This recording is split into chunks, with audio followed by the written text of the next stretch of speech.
I'm Coulter Wonkite. I'm already into the 420, damn it. So what are you doing? Nothing. Nothing? Why not? Trying to get on this Lifestyle Radio website. Sounds like a cool website. Yeah, it's alright. Oh, wait, I might have it. You might have it. You're listening to Lifestyle Radio. The opinions expressed during this show are those of the individual participants and do not necessarily reflect the opinions of their associated organizations or Lifestyle Radio. You like music, you like weed, well, we gonna be good friends indeed. This is how much I like more than smoking trees. They'll make you dance the do-si-do and teach you how the chiva grows. Smoke a bowl on the 420 radio show. On Lifestyle Radio. It is. Hello, guys. Welcome to the spooky version of the 420 radio show.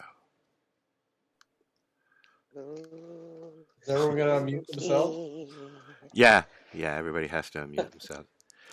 What's going on, people of the weed? We are here live. Baked. Happy All Hallows Eve.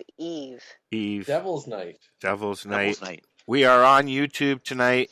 If anybody wants to listen, you can share that shit now, guys, as well. On the YouTube. I'm gonna share it on the Facebook. I'm gonna share it on the Facebooky, and then we'll. There we are right now. There we are. Pardon the sound here for a second. We are on. There you go. See, there's sound. Better like that shit. Come on, people.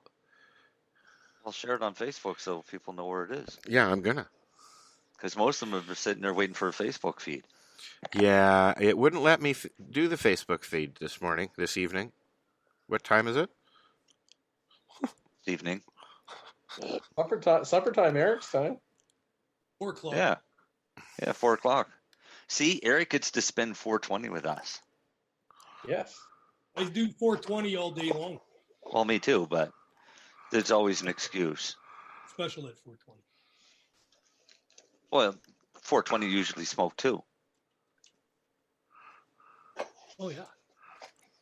Well, Zach can, Eric. All right, we have shared everything, and now we are here. We are live, and what the... Okay, so listen.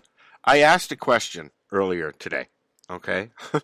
Just because I went to the res and I got some meds, and there was a hair in it. So I was curious to know if LPs put hair in their weed just to, seem normal. Do you guys include one every 1,000th can? Do you guys have now? My serious question here, okay? Is there a regulation about hair in cannabis? How much there can be, how much there can't be, things like that. I believe the rule is 0. but that's comforting. It would fall under the the food regulations. Well, yeah. Right? So it's whatever the food regulations say is successful. I mean, you're allowed to have so many bugs in your flower. That's what I'm getting at. So yeah, I know what you meant. Yeah. So I'm curious to know if, and there's been a lot of people that have answered. So I'll read some here as soon as I. Oh, I was reading them earlier, but you got to remember that most weed that you get from your dealer that has a hair in it's usually dog hair. Yeah. Or cat. Right? I know this. I mean, it gets disturbing if it's like a pubic hair. I don't think I haven't seen any short and curlies in there. Yeah, but I did find a dog hair in my weed that I got from the res. And that's okay because you know what? It would be in there if I went down the road because Buddy has a dog too. Well, right. My cannabis that I grow at home has hair in it because I'm a female and I am constantly shedding. So I find my hair tangled up in bud because it gets sucked in through the fan or whatever. Wear a hairnet. All the time. As soon as you walk in your house, when you burn it, it's sanitary anyways. It's clean. It's fine. It's my hair. I can live with that. It's her hair, and she can cry if she wants to. From my understanding, when it comes to anything going into those containers, there's very little tolerance in packaging for almost anything other than bud in the cans or in jars. So we go through UV sterilization and all kinds of, procedures to ensure those containers don't have any foreign obstacles in them. So let's take one step back here, Eric. This is Eric, and I've forgotten your first name or last name. I'm sorry. Yeah, I forgot your first name, man. Eric, I forgot your first name. You remember it, you got to say it's the trick. So introduce yourself, Eric, and before you start dispelling all this stuff, and tell us who you are and why you're here. I didn't mean to interject. That's okay. No, hey, that's what we do here. That's your job to do. So, yeah, my name is Eric Marciniak, of course, and I'm with Nitrotin. Nitrotin provides packaging to the LP sector. We provide a package that would enable somebody that grows it to be proud of their product at the end of it when somebody opens it. So having said that, we package it for licensed producers. Yeah. And, we... Do you have one you can show us? Do you have one you can hold up? Yeah. So True Row Cannabis actually puts the cans weed in it. Yes, I have one, actually, but it's at home. Nitrotin actually only supplies the equipment and the cans to the industry, although we are starting to work with toll processors and we're getting more involved with the actual getting to choose what kind of product goes in the cans. We want to ensure that the can's also branded, so we're not just trying to put any product in it. We want to put good quality, something that the grower can be proud of showing off. And that's what we aim to do. I've been in the industry most of my life, started growing it when I was 14 years old. Got licenses for my wife and I when, back in 2003, 2004. We've gone through all kinds of cancers and diseases, and we really thank the product for keeping us alive and healthy. And, we've had a lot of experience growing it, making products. Packaging came new to us, but it was an interesting endeavor. And when it went legal, it was more than just you growing it and, giving a little bit to your neighbor or your friends. It's now going all over the planet. We have to ensure it's safe. It doesn't go bad. And we want to avoid things like hairs and mold and rocks and, sinkers and everything else you might find in that product. Yeah. We do our best to ensure our clients who are putting the product in are following procedures. Everyone has to follow a tight game these days, but I've been in so many facilities. When you go in, Al, they make you wear a beard. I have a little beard, so I got to wear a beard net, a little eyebrow nets almost net. So, by the time you go in there, I find it pretty hard that a hair would get through. I mean, Lenny can attest to that, but you know what? We're all human, and those hair nets have their thing. Well, but in our case, go ahead, sir. Sorry, Marcel. In our case, we also walk through UV sterilization. You have a clean hair. We have the ultimate cleaner. So, and you get to stay in there for a little while and do a little dance and splash around, and when you go out, you're sterile. Is it overkill? No. Would we have done this 15, 20 years ago? No. I got a question for you, Marcel. Do you guys have on your windows at the doors when you come in UV lighting? I notice I don't know. If you go into Sunnybrook Hospital, and if you walk and turn around when you walk in the front door, the main door, if you turn around and look at the top of the frame of the door, you will see a UV blacklight that is on, and it hits everybody who comes in and out of that door. And my question to Lenny on a medical side of things, does it really work, or is it just a bunch of nose hair pulling? UV light works. I can't comment if that system works. It's got to be the right, obviously, intensity, distance, so forth. Like we have our grow rooms, and like Marcel, like we have UV therapy treatments. I won't say the brands because obviously some shit you want to keep a little bit secret, but some work better than others. Now, is that to eliminate spores and whatnot that are airborne? Yeah. Does it work for COVID? Oh, COVID? Well, listen, everyone's going on about this second wave of COVID. It never went away. It's the summer. It doesn't like the heat and the UV sunlight. But it never went away. But all of a sudden, sun's going down. Sounds like the Hulk and MCU. But same as reason the flu comes back every fall, right? Doesn't like that heat in the summer. So no, it's outdoors is great in the summer. That's why it all went down, but it never goes away. You think it's going to be a rough summer or a rough winter? I think it's the winter that I was always expecting.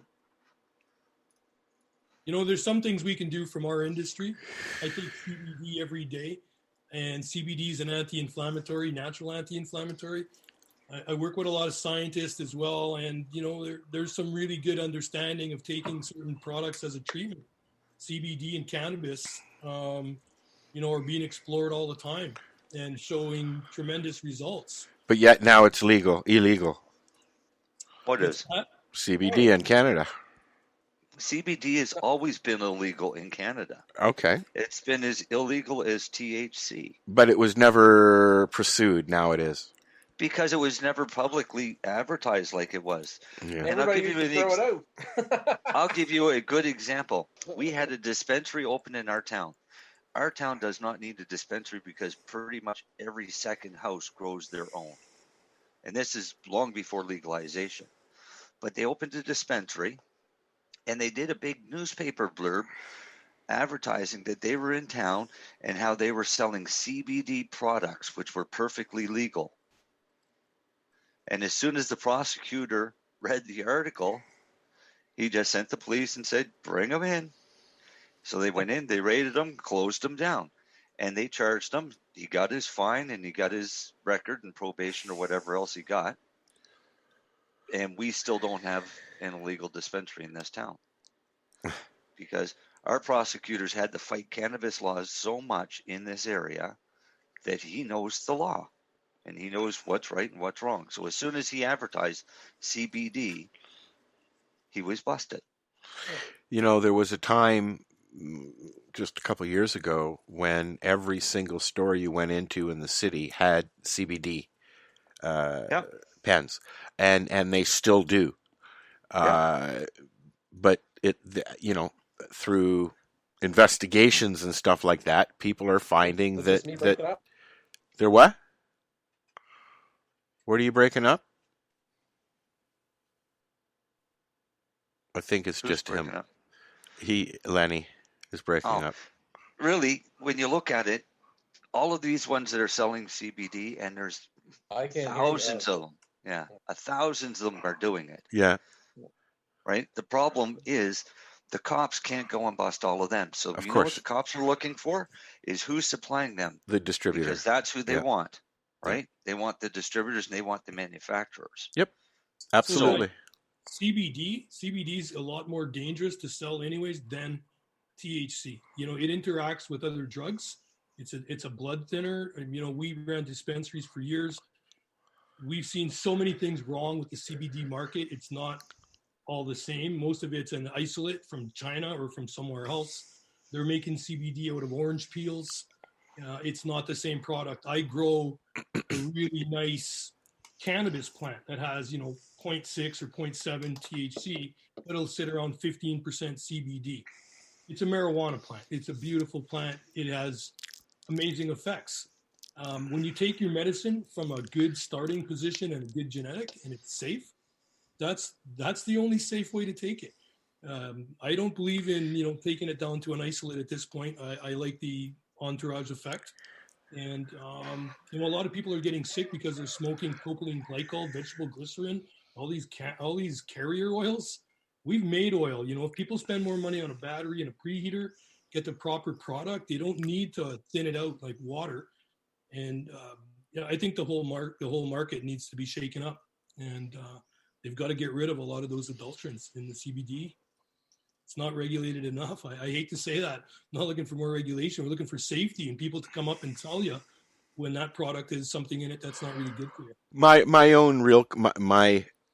only main concern is not knowing what products are actually in the product. That's right. Okay. So if you do it yourself, you know what's going on. Can you tell me a little bit about your can and what's the difference between your can and the tuna can down the road? So, there's a couple of things that we started to look for. Number one, the product can't just be sitting up against steel or metal. In the old days, we used to put it in tuna cans. It was in there for a short period of time. We've learned a lot about heavy metals and about how things transfer. Well, we put a coating. These are organosol vinyl coatings. So they're very, very safe. They're one of the highest end food grade coatings you can get. Just to step back to was about a year ago, maybe 2 years ago, when a certain LP was coming out with beverages, they found that the beverage, when it went in the can, was at one level, and then when the customer opened the can, it was another level. They determined that the tin was absorbing a lot of the medical aspects. Well, I mean, the recreational aspects of it, really, I guess. It sticks to the sides. Yeah, basically. Yeah. Just like I have a magic butter machine, and when you make stuff out of it, if you look at the end, you'll see the residue on the side of it. Yeah, there are ways to keep it, but I have residue on almost everything I have in my house. Yeah, I got oil on all my clothing. I don't think I have a shirt that doesn't have a burn mark in it. So, I think, again, going back to what we tried to do with the cans, I ran a dispensary in Kelowna for 5 years. And it was in 2018, they kind of made a bit of a stink about it. Up until then, we had been operating, city knew we were there. I worked with a lot of people. We did a lot of PTSD work. We were developing products in our grows and providing them to veterans, providing them to people who needed them. So when you're moving it through stores, all of a sudden you start seeing shelf life starting to affect these products. As a grower, I like to get it down to about 14%. And that's a nice 13-14% moisture content in the buds, really nice for me. Unfortunately, what we saw in the market was a lot of 6-7% dry stuff, and it takes the fun out of smoking it, takes a lot of the effect away. Terpenes are gone. So if you can maintain that moisture without getting sick, how do you do it? So basically, if I put it in a can and I put a little drop of nitrogen, liquid nitrogen in it, and it's microdose, all it does, it's spinning around there, pushes the air out. When I get that air out, it's about a 3-second spring. It goes over to a second part of the machine, and it hermetically seals a lid on it. Once we do that, you've locked out the oxygen. Oxygen is the problem for everything except us humans. So when you get down to under 8.7% oxygen, that's considered a modified atmosphere package. That means you're less likely to get any kind of growth in there. You're less likely to have microbial issues. We can get down to 2 to 3% oxygen. Very, very low. It means you extend the shelf life. So when it goes through these government supply chains and unionized workers, it's going to take sometimes a lot of time to get to the store and for you to get it to your house. By the time it's gotten there, it's already 6 months and it's probably dried out. If it was put in too moist, it could possibly go bad. And we've had some of that in the early days. Guys tried to get away without using an inert gas, put in a moist bud into a bag, close it up. Even though that was treated or irradiated, it still developed bad issues. So to avoid that can with the proper coating, drop in nitrogen, that's me as a grower liking that idea. The government needs it to be safe for children. We agree. The pull tab itself on the can, there's my empty one here. Pull tab. So we take this can, push down slightly on the top, turn it. There's your child-resistant lid. But it's also friendly for people that have arthritis. Yeah, it's very easy to open, yeah. Easy to open, but tested at poison control in the U.S. and got certified. We have the records, how many kids, how many adults, and it passed everything. It was very, very easy for adults to use it. I like it because you can use it over and over again. Yeah, so exactly. I have them all over the house, everything from in my garage, nuts and bolts, to food products, to other weed. I do grow my own. So we added a gasket, and when you close it back up and reseal it, you maintain the smell in the can. You also, minimize the effects of getting oxidation. Now, I'm going to crack this one. It's got the tab slightly up on it, so that's a good indication it's got a nice charge. You can hear the sound. I wish you could smell it. I wish you could. I can smell that, Eric. Here, have a smell there, Darcy. Can you see that? I can taste that. That looks nice. On the screen, Darcy. Is that pineapple? This is actually from a friend of mine named Matt on the East Coast, and it's called Matt's Rockstar. So I had some seeds given to me, and I grew them up last year, and it's really an interesting plant because I grow a lot of Rockstar, and my Rockstar is very diesel-y, like gassy. This is very aromatic, sweet. Do you know the genetic, Darcy? What's that? Darcy, do you know that genetic that he has? I haven't smelled it myself, no, but I knew he had it. I have to put a bub in the in the pipe right now as I'm talking because it smells. No, you're not allowed to smoke on the air. Sorry. Oh no, I'm not on the air. I'm on a bar stool. Yeah, that's true, Eric. Yeah. So once we get the can sealed up, once we put the pull tab, this is actually, at point of sale, it's probably good enough for child resistance. We didn't want to have to add a lot to the can. We really want to be sustainable. We needed to put a child resistant resealed lid on it, so that's what we do. So it's as sustainable as we can make it. This plastic lid is still recyclable, both components. And it reseals, eh? Pardon me? It reseals. It reseals, yeah. You could take one of these cans, fill it up with water, shake it around, doesn't leak. So, are there? Marcel will know this. Are there many options that LPs can use as far as packaging? I've just heard that they're even allowed to use the resealable packages. They use the foil bags. Yeah, the foil bags. Yeah. Yeah, they're allowed foil bags. Usually, you'll see those in the larger quantity sizes. Okay. Ounces and things like that. Yeah, but because they're sealed, they have to be torn open, and that's considered child resistant or child proof or whatever it's called. Really? Yeah. Wow. Because it has to be torn open to be able to open the Ziploc.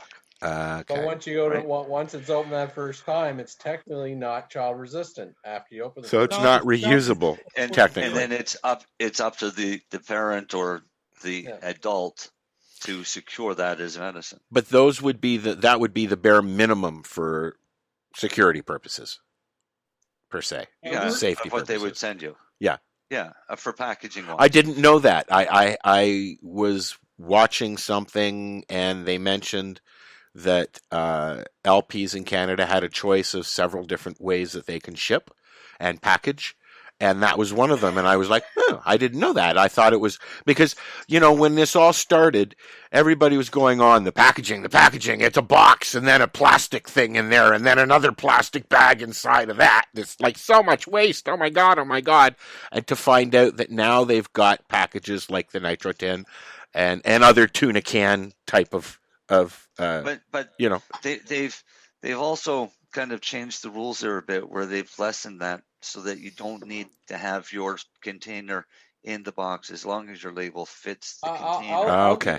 I'll give you a little background of the options. So you have your bags, your Mylar bags, you have your plastic containers, glass containers, these ones. And you'll have your plastic or other containers that have a box around it. All Health Canada maintains is it has to be initially child resistant. Mm-hmm. You have to meet the specs as far as warnings, Health Canada logo, size that way. Then after that, it's really up to the LP's choice. I'll give you why Truro Cannabis went with the nitrogen package. Mylar bags, some you can even seal with a little bit of nitrogen as well, but our concern was product's going to get crushed on shipping. So that's why we didn't go with a bag. They take a lot of room up as well when they I have a friend out here that has they're going to get squished. Well, his store, when they got their first order of these bags in with nitrogen, they looked like they were really ready to blow up chip bags. And yeah, So that would they've take up a lot of shipping space. they've tried to do the nitrogen thing with other types of containers you as can well. try with those things. Oh, Okay. yeah. It's not. It's in The the food difference industry. again with ours is this is non-permeable. Nothing gets through it.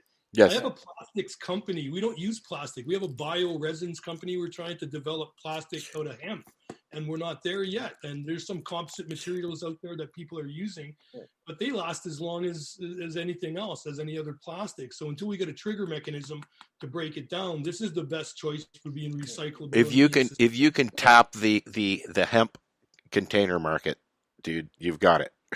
We have hemp in the fields. We've been growing hemp for 5 years. We actually grow, I would say it's a hybrid cannabis hemp plant. We're getting our registration this year in Canada as a higher CBD variety industrial hemp because it comes under 0.3 in the THC. And, that market is changing.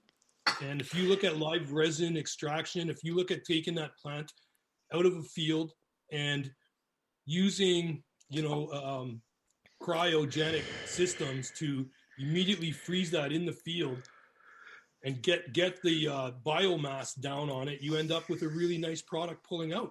That live resin smells exactly like what it came off of. When it goes through the whole process and we keep it cold and live, at the very end of it, it's what you found in the field. You can take an isolate and a distillate and you can re-churn them up, but the truth is the real plant is going to be coming down without being heated up, and I think that's the future of it. And when you look at the cans, we're talking about being able to take those products that are live resin, which break down with air. So that live resin material, by putting it into a can with our technology, you're not going to get de-waxing, you're not going to get separation in your concentrates. So there's a lot of interest in, using the nitrogen for a lot of different processes that we use in the industry. Yeah. And, again, when you're talking about live resin materials, it needs to be in something like this down the line with enough inert gas to keep it from going bad. Live resin doesn't have very good shelf life. So terpenes are volatile, Eric. There you go. I like.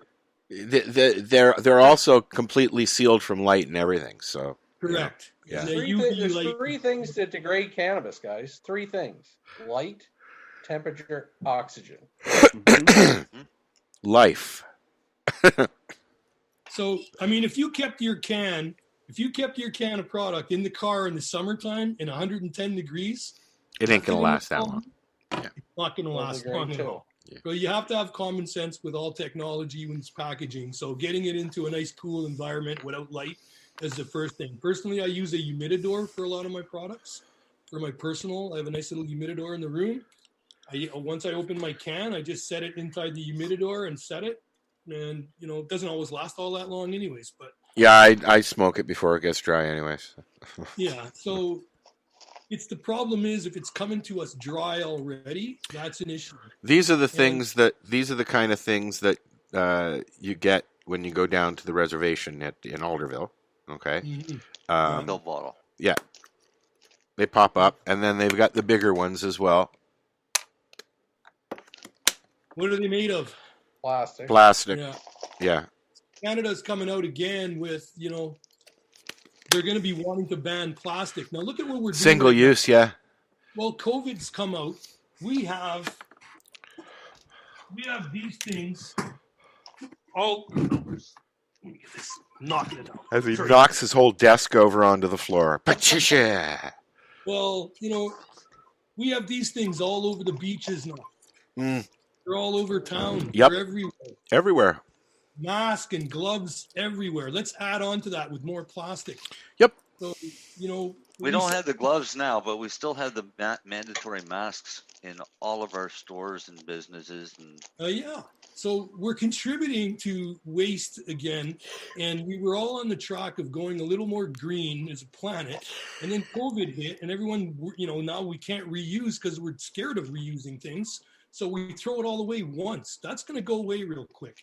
We're going to come back to looking at saving the planet, at least keeping it somewhat. Well, I like the fact that grocery stores are going back to bags, and so and they're also giving out sacks for $1, reusable sacks, that kind of thing. What are out the paper bags? Why are paper bags? I don't know. It was a convenience thing.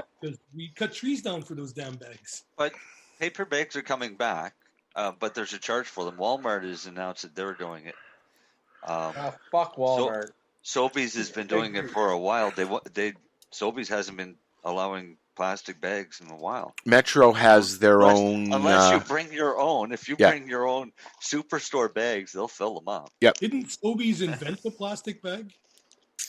They were known as the Sobeys bag for a long time. Were they? Yeah. It could have been. I heard that. Now I'm gonna have to find out. So we're gonna try something different here on our break. I got a video that I loaded up, and I'm hoping that the share works a little better than it did last time. So let's see here if I can load this up, and then we will. Eh? That's good rosin. That was a good spoon. Holy I crap. bet you it was. I gotta See, say, it sucks, Eric, because it sucks because you can't even come down this way because then you got to quarantine for fucking 14 days. Who? Eric, if he was to come down. Whoa. What Now would I see happen your. there? Unless he came down for work and got a COVID test when he arrived. Okay. Okay, guys. Wait, I thought you said Eric was in Canada. He's in. He is. Eric's in BC.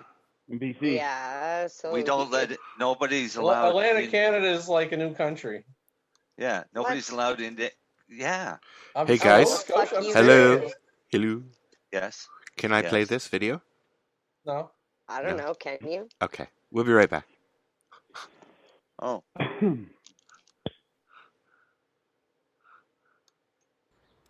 I pulled this vehicle over for suspicion of cannabis use.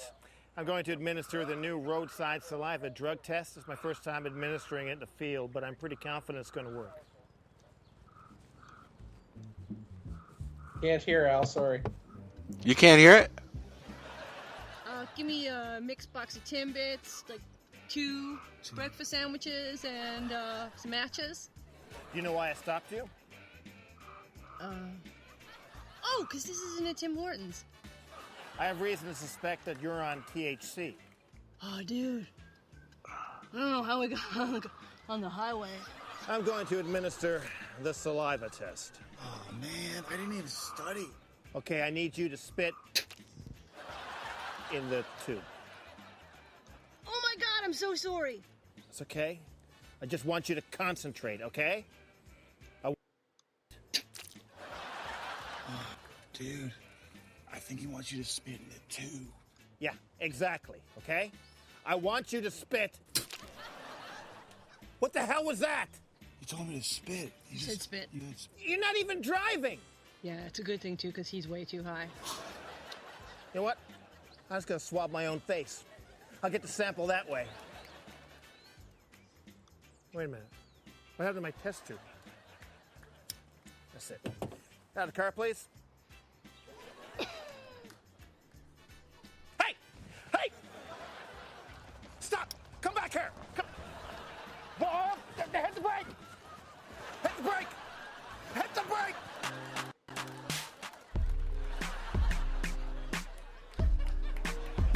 Cool. Never drink and drive. And if you have to smoke pot, please park and spark. We have no idea how we're going to deal with Hit this. the brake! A message from the Royal Canadian Mounted Police.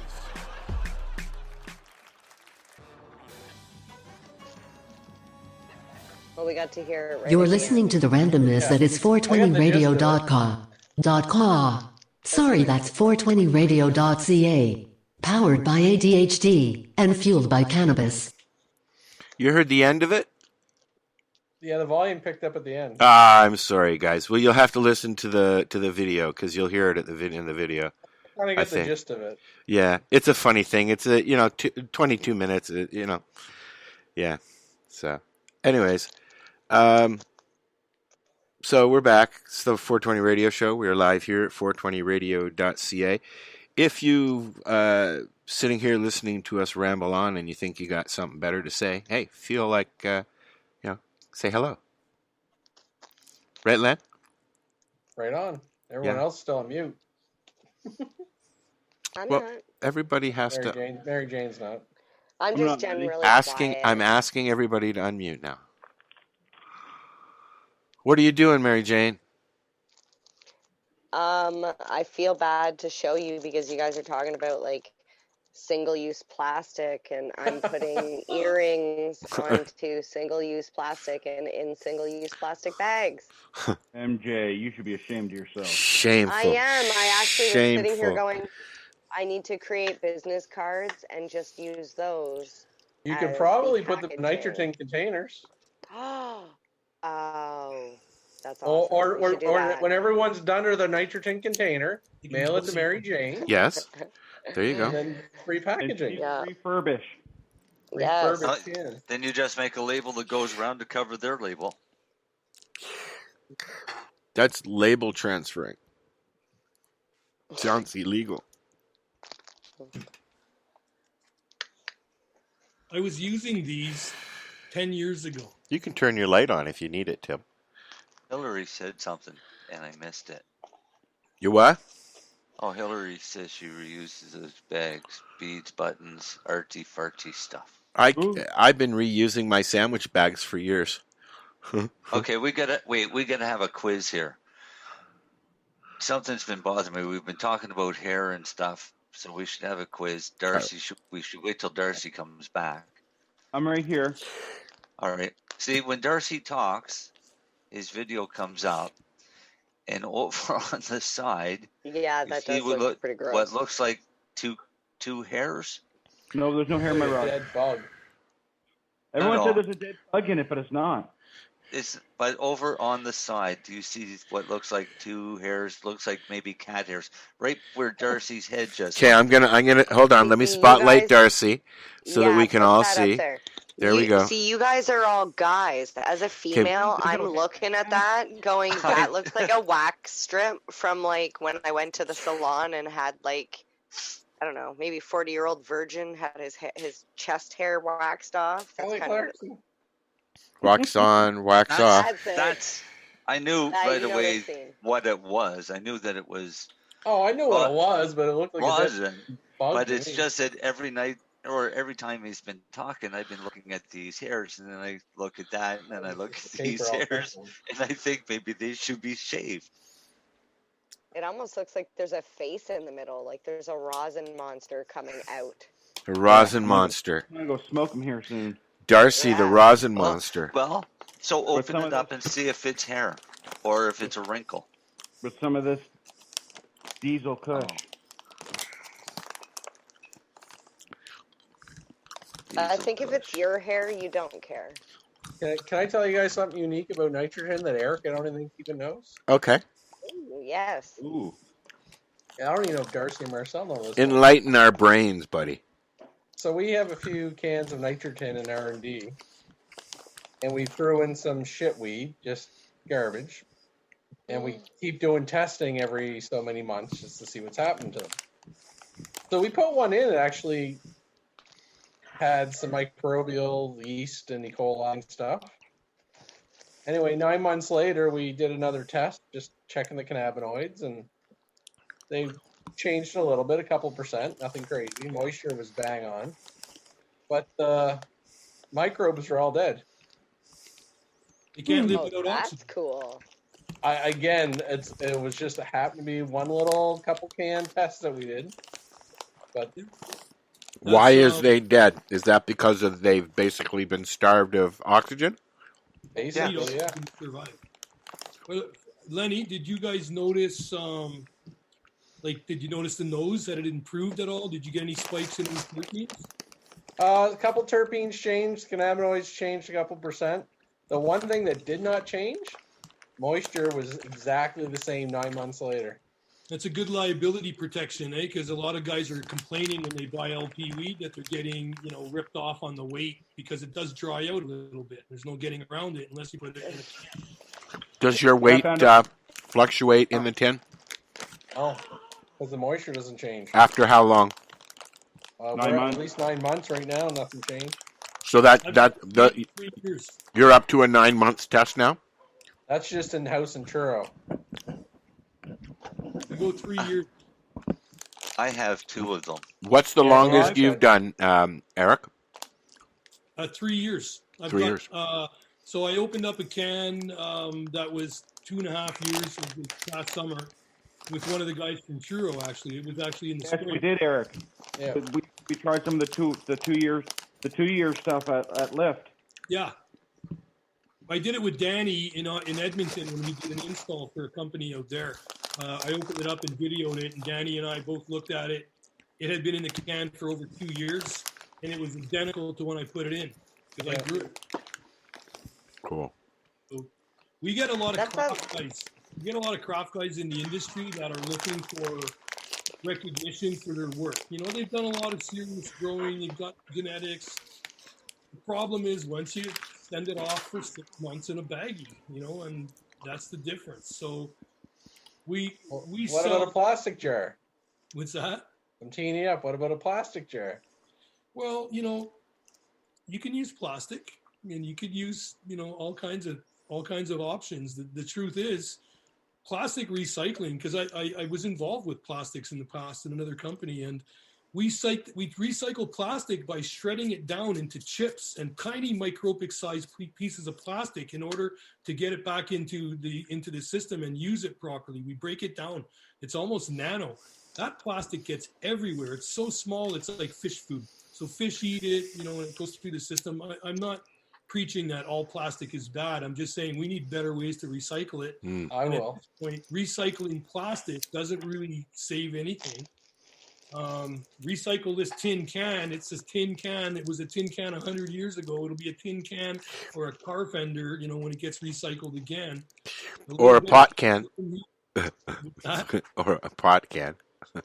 Pot can would be even better. Maybe it never leaves the house. Right? Maybe you use it for everything. So sustainability. And I know people I'm going to give people an education. Everyone looks for this like BPA-free plastic. People got to remember there's BPA B, C, D, and E. Plastics are going to leach no matter what. Let me ask a question. Does hemp cause any issues when you use it for packaging? Does hemp cause any issues when you use it? Like, you mean making a container out of Yeah. a hemp composite? Is there leaching? Is like when you make a hemp plastic, is there leaching, things like that? Is that stuff you have to worry about? Yeah, you know why? Because it's almost all glue holding it together still. Ah, okay. So and somebody needs to come up with a hemp glue to hold the hemp together. So we are, I think you it's know, called we've THC. looked at this, you know, taking bioresins and making plastics. You can do it. It's just that we can actually do a good job of it. It doesn't break down any easier than plastic. When you look at hemp in general, we like hemp composites, but we got to get a little better at it. We're not quite there. So I see hemp containers. They're going to be permeable for one, so they're going to allow air to go through them eventually. I don't know if they have to put I imagine they'd have to put an FDA approved coating inside it. I don't know if the cost would be any less, but I can tell you, you'll get much better performance out of this. I can drop it on the ground. I can step on it. You know, like I can put it in my back pocket. I'm not going to leak. I'm not going to lose it. And the kids are going to have a hard time getting at it. So, you know, we pay an extra 10 or 20 cents or 30 cents at retail. I used to sell a $50, $60 product. It didn't matter if the package cost me as the vendor $1 or 10 cents or 40 cents. It really didn't matter. You know, the liability issues to not use something as a good, like to not use a good package, I'd be scared of. People can get sick. We come from the old school. Our motto was always do no harm. Right? So when we tried to help someone, the last thing we want to do is make their condition worse or less manageable. We dealt with people that were sick, had cancer, you know, like we wanted to make life easy for them. So you don't want to make their medicine go moldy. You don't want to sell them dried out product. We have a responsibility to do it right. And you know what? You're not going to lose profit in the long run by spending a few extra pennies on a good package for your clients. That's really what we try to let our sector, no. What are there different sizes? Yeah, primarily right now we could, that we're working on one that'll, pull an ounce. Mostly Canadians buy 8s, 3.5 grams. Yep. That's like a pack of smokes to us. Like we buy these things, 80% of the market that I've seen, people still buy these. Is that true at the LP level as well, guys? It's changing a bit. The eighth is the big mover. Yeah. For the big Pre-rolls movers. are coming up, right? But we had a chat with a lady at one of the NSLC stores, and she said now one of their bigger sellers are the ounces. Yeah, but that's honestly, most of those ounces are shit. They're just charging it cheap. That's true. You're not getting an ounce of fucking 24, 25%, be it us or Miski. You know what I mean? It's the LP's cheaper mid-grade stuff, which is fine. Well, there's a lot of problems right now. There's a lot of overbuilt up inventory. They got to move it somehow. So discounting the price and putting it into larger containers. The only reason they're discounting their prices, dude, is because they have to compete with the black market. So, I mean, you've got LPs now going as low as $5. I know that Cafe in Toronto, all of their stores, they have strains as low as $5. Although I have not been in there in a while. Typically at the reservation, you're looking at $100 ounces. Sometimes 2 for 1. Sometimes buy one get one half. I literally just bought an ounce for $40. Yeah. I don't know how they're going to compete with those prices. They're going down. And you bought an ounce for $40. What is that ounce like? I mean, honestly. You know what? Honestly, I always make sure I go to the same place, and they never buy shit. And it was called Widow, and it surprisingly was terpene filled. Didn't taste like it was too green. And you could tell it was outdoor, but it was trimmed. It could have been trimmed better, but I mean, for $40 an ounce, I'm not going to bitch. Don't complain. Right? Could be a good product for that price, I have a better question. Oh, and I want to say, and the ash was white. Can you show us? Do you have any left? Wow, I think I smoked a lot of it. I can show you what I've been getting from Sweet Leaf.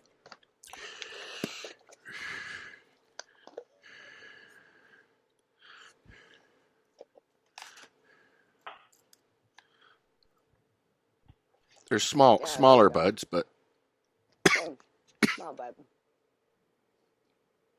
Oh yeah. Look like how yours looks like it's on TV. Yeah. Mine doesn't. That's the zombie kush. Hand trimmed. Yeah. And this is and these are very small buds as well. But, they're nice. Let me see if I can find a big one. No. So what strain was that one? This is the the Orange Crush. The other one is Zombie Kush. Oh, that's the Orange Crush. Show me the Orange Crush again. I just put it away, dude. I had the Orange Crush. I didn't like that one. I found the terpenes on the Orange Crush. Okay, That's so I don't know. They're all very oily. Like when you're burning it, like you've got to wipe your lips off before you go down the road. Otherwise, you look like you got lipstick. Well, I don't know what terpene it is, but there is a terpene to me that smells like chicken noodle soup. Are you sure it's a terpene? Not. I would think so. Well, what else would it be? $40, I don't know. There's also things called flavonoids. Yes. And they're the ones that give you the flavor that are slightly different than what the terpene or what this terpene, which is the smell, give you. Well, that would probably be what it is because it smells and tastes like it. In BC here, you could probably buy outdoor weed in the fall for about $500 to $700 a pound. So at $500 a pound, it's about $30 an ounce.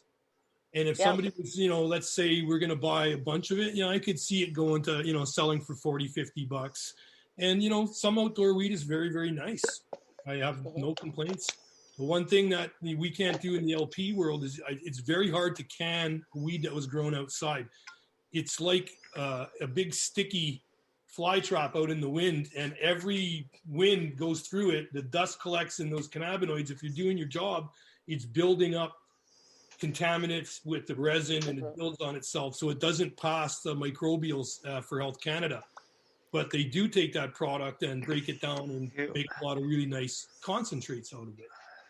So as long as it's not, we grew some out in Truro, some hemp, and some of that product, because the soil had a bit of heavy metal in it, some of that heavy metal made its way into our product. We had to go through an extra step of getting rid of it. It was an R&D project, but we can be affected by a lot of things when we're growing those plants. They pull stuff out of the ground, so they're a bioaccumulator. If you don't know what kind of land it's grown on, it can be pulling a lot of nasties out of it. So they put it in brown fields to clear the contaminants out. So my only question when it comes to buying outdoor weed is you got to talk to someone who knows where it was grown, what kind of soil, and as long as it wasn't done in a chemical factory's backyard, it's very safe. Well, shit, that's my whole city. But that's all going to affect the quality of that outdoor product, is the environment it's grown in. We grow it inside. Most of us go through extreme lengths to ensure it's clean and the plant has everything it needs to really grow up and be healthy. Outdoors, you have to baby them and you have to know what you're doing. And we've grown a lot of outdoor weed. And for the most part, that's what I like to smoke.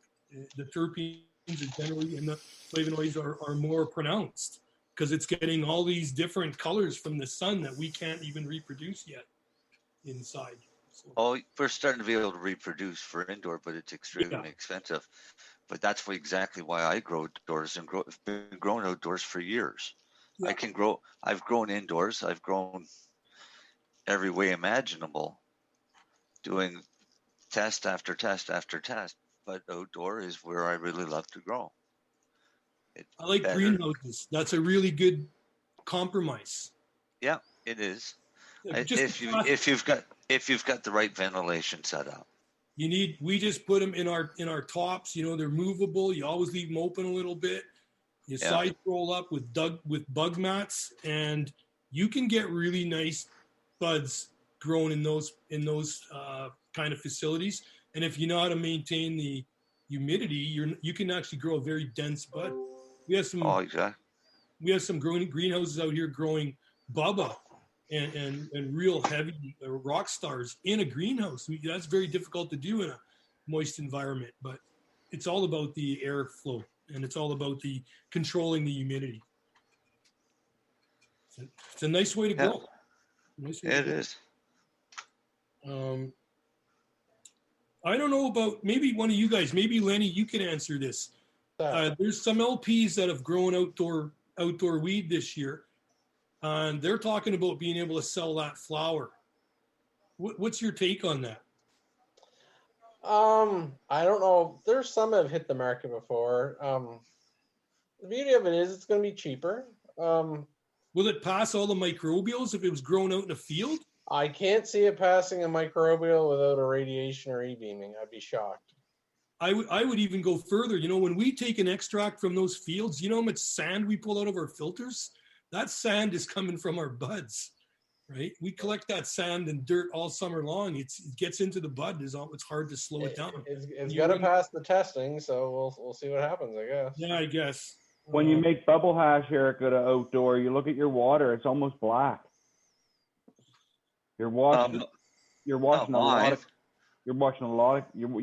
of contaminants off your bud. Off of yours?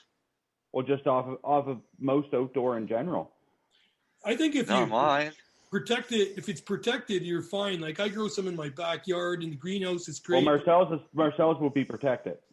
Oh, yeah. Out in a big field. Mine's not overly protected, but and my first wash coming out, it's dark, but it's not really dark.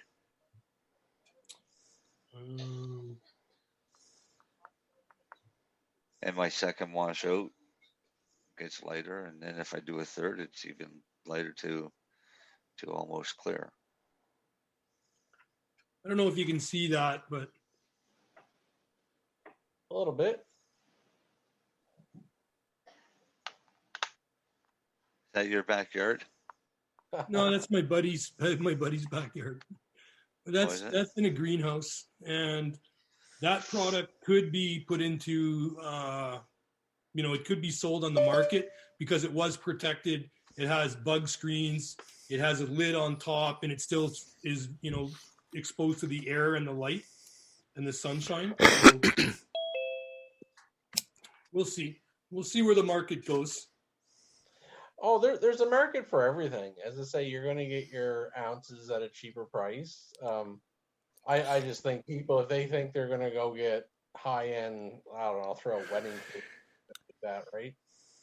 You ain't going to get the high quads in a bag. But everyone's got their own preference, right? Everyone wants to buy some weed, so I think that not everyone has big deep pockets. Some people are looking for that 25 plus dense colors, purples, everything. Some people want to just get cheap trim and make their own oil. I know some people on this probably podcast do that. Every one of us. It depends on it just depends what the price price is. Or squish it, right? So there's a role for everything. There's different. You're going to get your snobby connoisseur. I think we all, well, maybe not everybody in this listening, but a lot of people in this chat room know my CEO. He's a cannabis snob. He's looking for nothing but primo. Oh. Turn down a weed sample in my business. See, I think differently. I think on the side of the patient. And if the patient is smart and knows what they're doing, and somebody's selling a pound for $400 and it's outdoor, they'd be a fool not to take it because they'd be turning it around and turning it into their medicine. It doesn't matter what. No, I think it boils down to how much you consume, how much medicine do you require. Exactly. Right? If you only require a small amount. I used to be a chronocer. I used to only buy top shelf stuff, but my requirements medically cost. I would be living on the street and just smoking my weed because that's all I could afford. Oh yeah, no, exactly. There's a market for every different scenario. This is my butter. This I make from the waste product at the end of my season. And this butter is like very, very strong. It's probably in a teaspoon. I wouldn't even want to guess, but I take a teaspoon at night and it knocks me out every night. So she's strong. If it's knocking out Eric, it's strong. Yeah, it's strong. It's probably up in, I bet there's 100 milligrams or 120 milligrams in that. And if I take more than that, it can actually wake you up at night. So there's a lot of things, like you say, Lenny, you can do with this plant. And I'm an advocate for having people grow their own. And if you grow 4 big plants in your backyard, you can have enough product for the whole winter for you and your family. Unfortunately, a lot of people don't get it right. They end up killing their plants. They ignore them for a while. Like in general, I've seen a lot of people just can't do it. They kill it. They want to grow it, but you just can't. For that, there's another market for them, and it's the ability to buy it. And yeah, you don't want to be paying $20 a gram for medicine. That's crazy. I think that, we jumped the gun. We should have had it medically done first. We should have been talking to insurance companies, but, that's my only opinion on it is should have come in through medical, and we should have spent a little bit more time, getting the science right.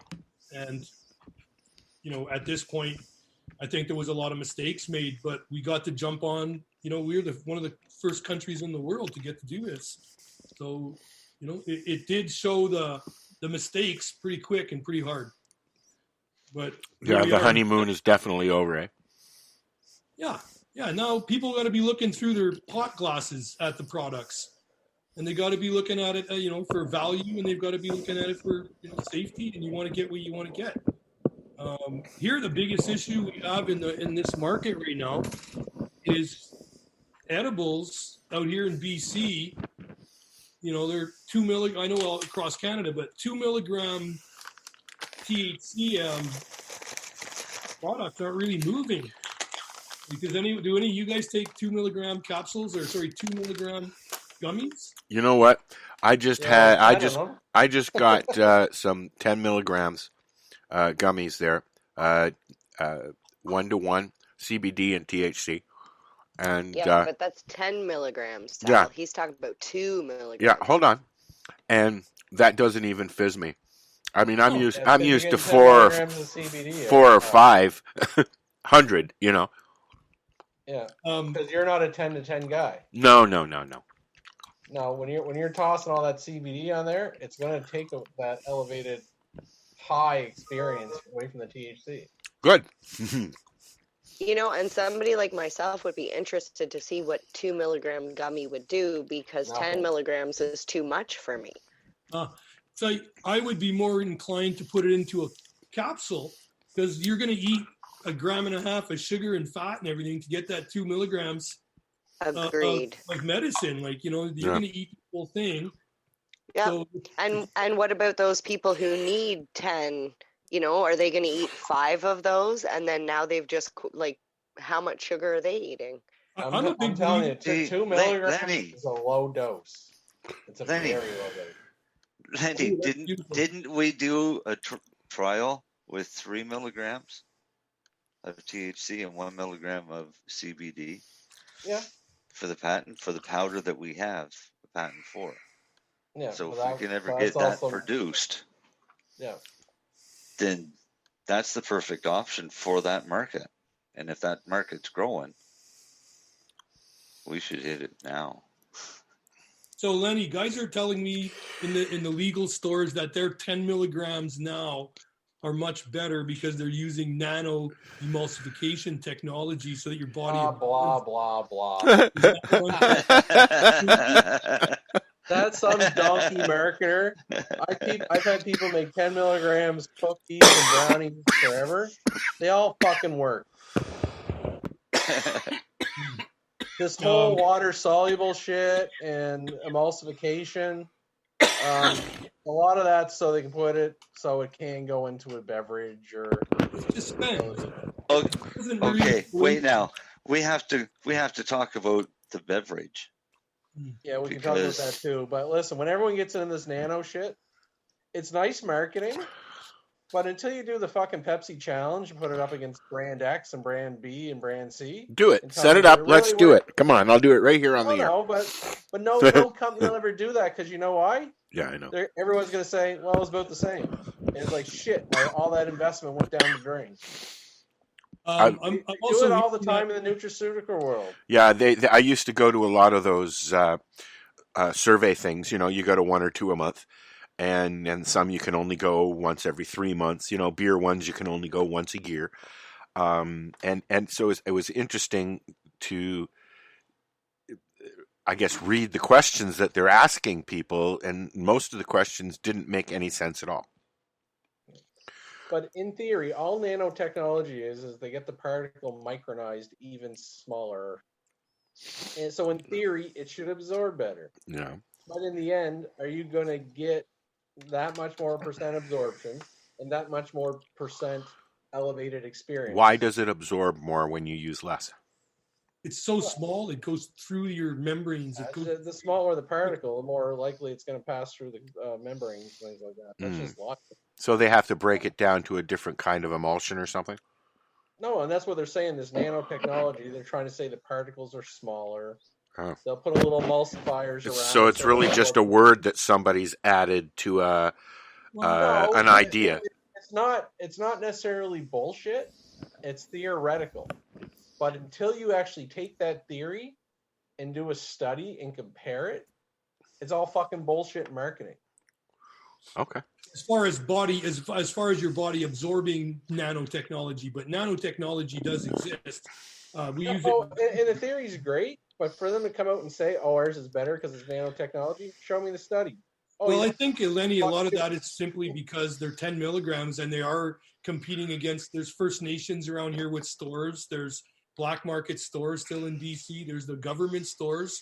And I got to say, on the weed side, it's kind of come to a reasonable, like the stores that have legal weed are doing very well. Like actually, I've had some really good products come through. Where they're still lacking is those edibles, those beverages where you could go on the reserve up the road and get a much stronger, like their gummies are 25 and 50 milligrams as opposed to 2 and 5 and 10 milligrams for the same money.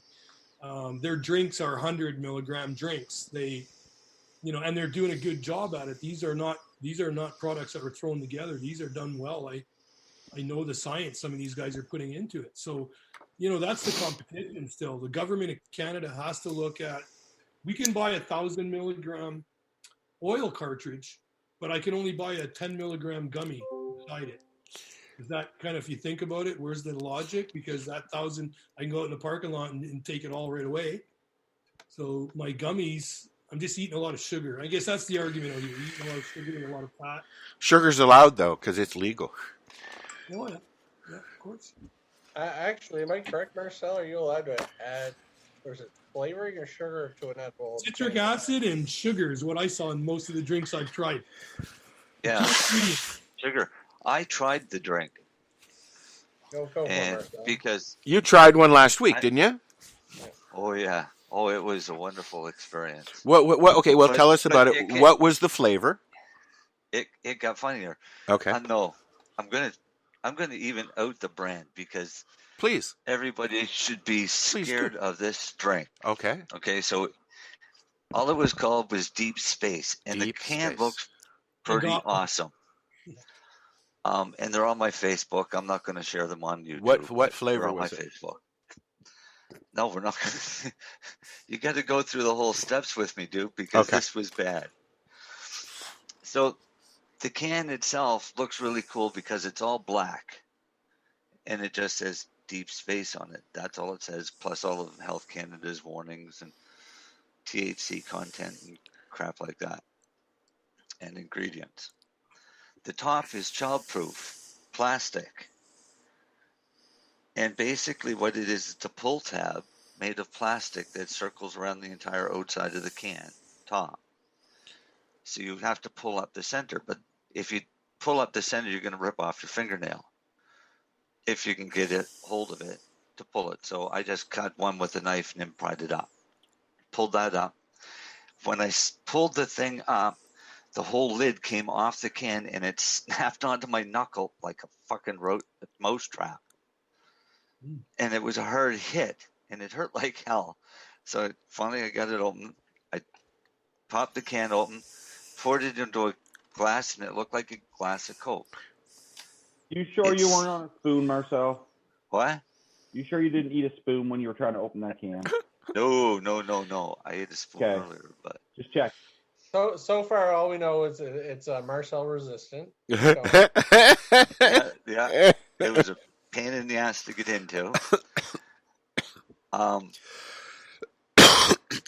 So I put it in the glass, and it smelled kind of like going into a hospital or a medical clinic, like a really clean antiseptic type place, like medicinal.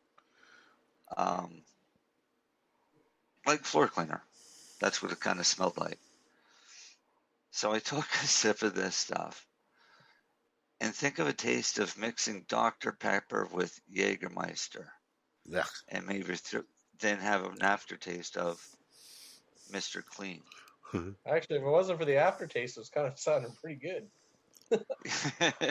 Oh, it was bad. So I took a drink of it and I set it down and I thought, no, fuck.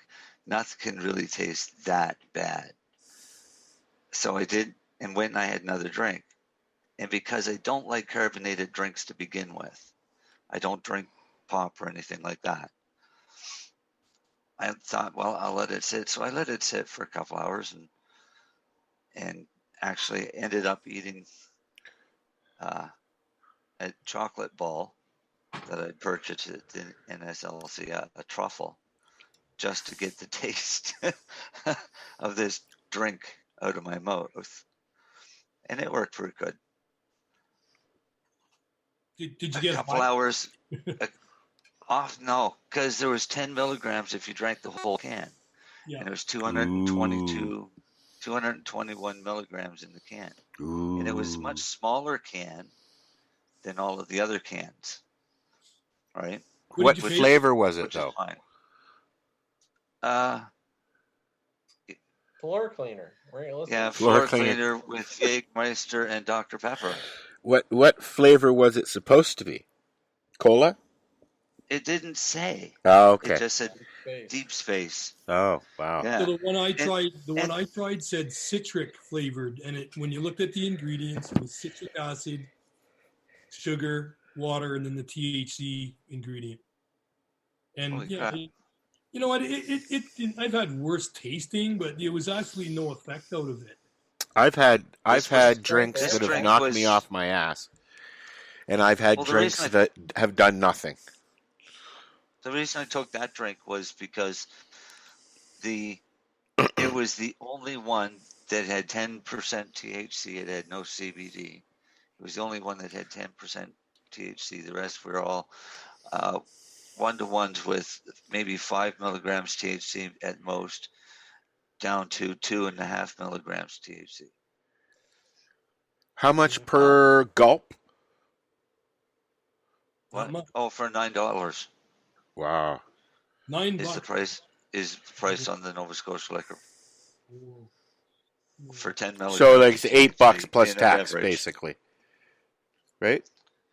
Oh no. Well, we won't talk about the taxes.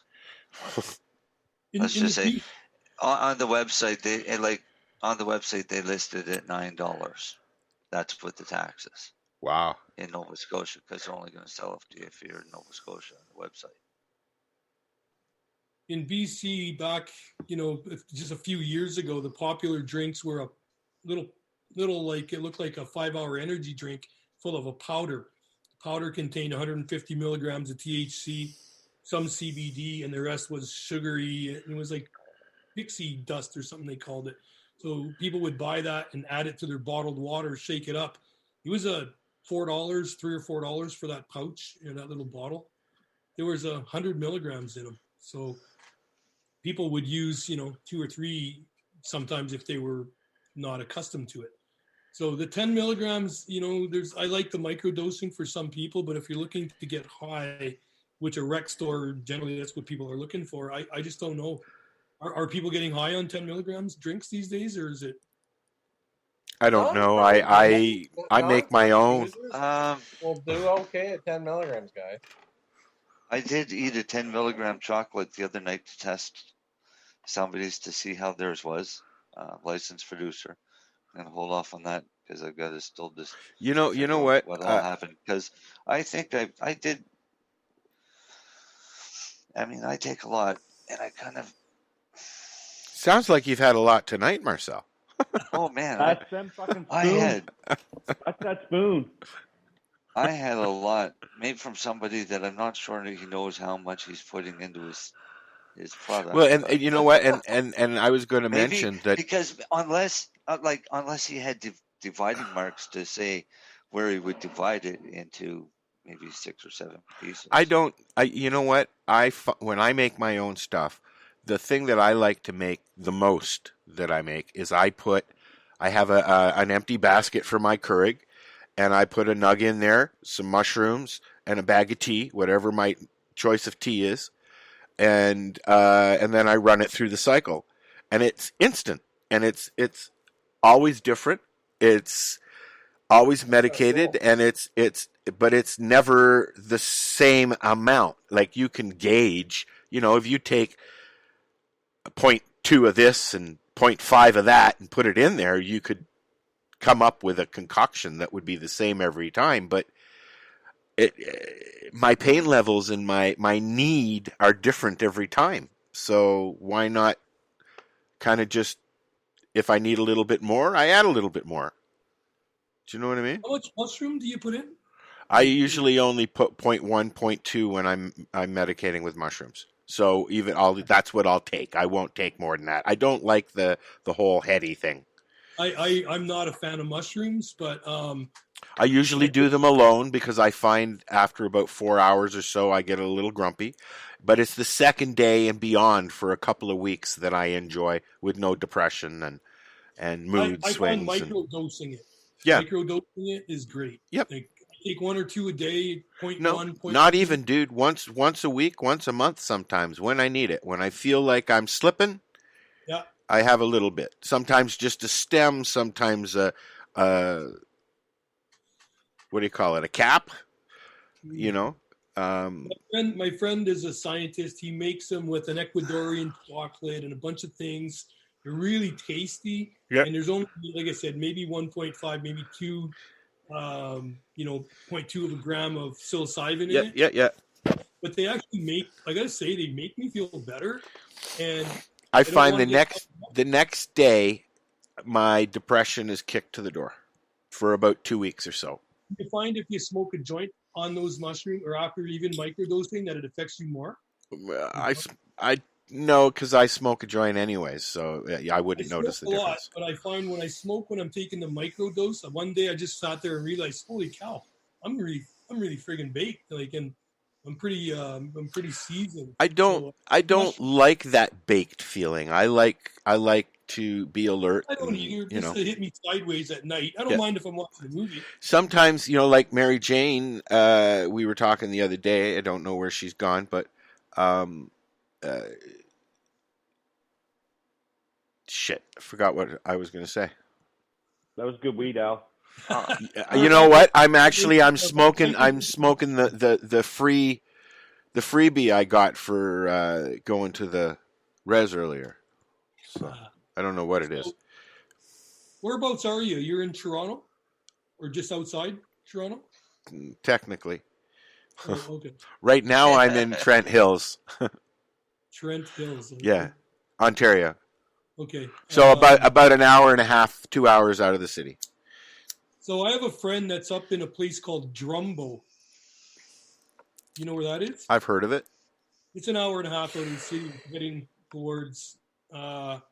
Get on the highway off the. I go up to his place pretty regular, but it's. I guess on the way, you're traveling east from the airport, about an hour and a half. Drumbo. They have there are a lot of guys up there that are in the industry that really do it well. I'm about 10 minutes from the Alderville Reservation. Gotcha. And Mary Jane is near Tanganyika. And there's another reservation near here, but I don't know if they have weed. Alderville is called the Green Mile. It's a mile-long stretch of 18 legal reservation cannabis dispensaries. And some are nice and friendly, and like any business, some are not. Yeah. Right? I went out to Oka last year. Don't know where that is. Visited some of the Oka, Quebec, at Ontario, right at the Ottawa or the St. Lawrence River. And same thing. I pulled in there, and it was like being in a parade, except the parade was on the side of the road. I'm driving up and I'm looking at there's a store every 500 feet. 10 years ago, I was amazed going down to Brantford to buy smokes, to buy cartons of smokes. Now you go, not in Brantford, but now you go to the reservation and you go into the weed store and they sell smokes. It's not the smoke store that sells weed. It's the weed store that sells the smokes now. Right. I grew up in Montreal, so we used to go down to the we called it Cognawaga Indian Reserve, was across the river. I remember my dad going and buying, got a car there, bought all his smokes, his booze. Yep. Was on the border, so they could had access to both Canada and the U.S. So there was quite a thriving industry back in the day on some of those reserves, and I think they're starting to see that again. Still is. I think you're seeing that again. There's a resurgence with some of these stores, and as long as it's being shared in the community, I suppose. Well, different people have different opinions on that. Anyways, I'm going to change the subject because we've got to let Darcy have his time slot here because he's done a nice little recording for us today. And so we're going to take a recording. Yep. So Get a break. I fixed it up and made it sound a little better. And we're going to listen to it. And then we'll be back to continue our conversation with Eric from Nitro Tin and the rest of the guys here on the 420 Radio Show. Hey, this is Cheech. And this is Chong. And you're listening to Lifestyle Radio. What is it? Lifestyle Radio. Say it one more time. 420 Radio? Ooh.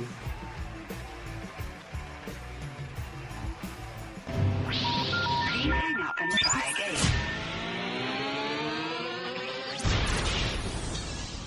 You're listening to Lifestyle Radio. Today I'm going to talk to you guys a little bit about cloning. Cloning is a process of taking slips or cuttings off of a mother plant. A mother plant is a plant that you grow out with the best characteristics that you're looking for in that strain.